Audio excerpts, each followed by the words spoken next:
तो गाजा विध्वंस के बीच एक ऐसी रिपोर्ट अब सामने आई है जिसने अमेरिका से लेकर अरब तक हलचल पैदा कर दी है। इस रिपोर्ट में दावा किया गया है कि इजराइल के हमले की जानकारी इजराइल को पहले से थी। सिर्फ इतना ही नहीं, दावा यह भी है कि म्यूजिक फेस्टिवल में नरसंहार का दोषी हमास नहीं बल्कि खुद इजराइल है। इस रिपोर्ट में और भी कई चौंका देने वाले खुलासे किए गए हैं जो इजराइल को सवालों के घेरे में खड़ा करते हैं। आप देखिए।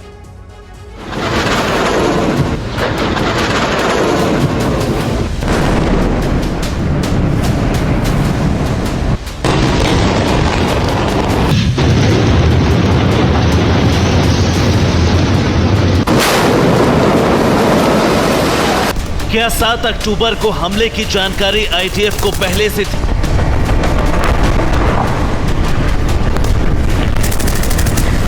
क्या इजराइल ने हमास को हमले का मौका दिया?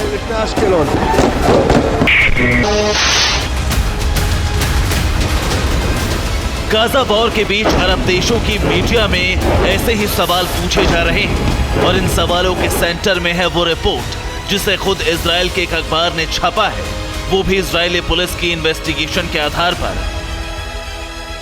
इजरायली अखबार हारित्ज की रिपोर्ट में बेहद सनसनीखेज दावे किए गए हैं जिसके बाद से अरब देशों में हलचल पैदा हो गई।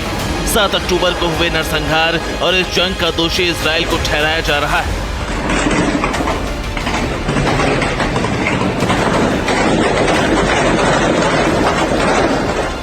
इजरायली अखबार हारित्ज ने अपने रिपोर्ट में कहा है, हमास को म्यूजिक फेस्टिवल के बारे में कोई जानकारी नहीं थी। हमास लड़ाके ग्लाइडर से पहुंचे तब पार्टी के बारे में पता चला। कई नागरिकों की मौत इजरायली हेलीकॉप्टर की गोलीबारी में हुई। रिपोर्ट में यह भी कहा गया कि म्यूजिक फेस्टिवल 6 अक्टूबर की रात को ही खत्म होना था, जिसे देर रात इमरजेंसी ऑर्डर के बाद 24 घंटे के लिए बढ़ा दिया गया। इस रिपोर्ट के बाद फिलिस्तीन के राष्ट्रपति महमूद अब्बास का बयान सामने आया है जिसमें उन्होंने इजराइल पर गंभीर आरोप लगाए हैं। उन्होंने बयान जारी करते हुए कहा, हमास पर नरसंहार का आरोप गलत है। इजरायली हेलीकॉप्टर ने पार्टी में मौजूद लोगों की हत्या की, किबुत्ज में सैकड़ों जानें लीं।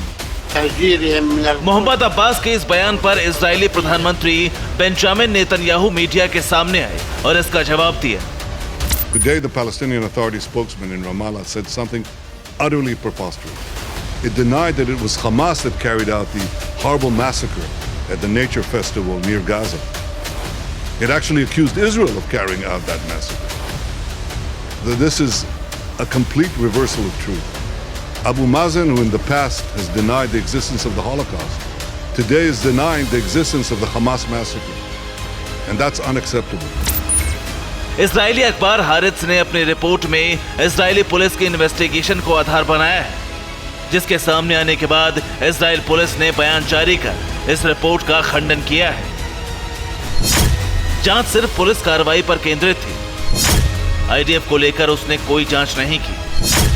हमने हवाई हमलों की वजह से मौत के बारे में कोई संकेत नहीं दिया। इजरायल भले अपने ही मीडिया रिपोर्ट को खारिज कर रहा हो, लेकिन यह सिर्फ एक रिपोर्ट नहीं है जो इजराइल को सवालों के घेरे में खड़ा करती है।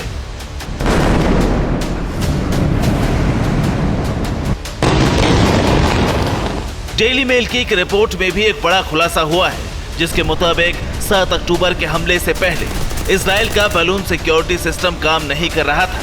बॉर्डर पर मौजूद 7 में से 3 सिस्टम मेंटेनेंस की वजह से बंद थे। जो चालू होते तो इस हमले की खबर आईडीएफ को वक्त रहते मिल जाती और हमास इतने बड़े हमले को अंजाम नहीं दे पाता। Bureau report, TV9 Bharatvarsh.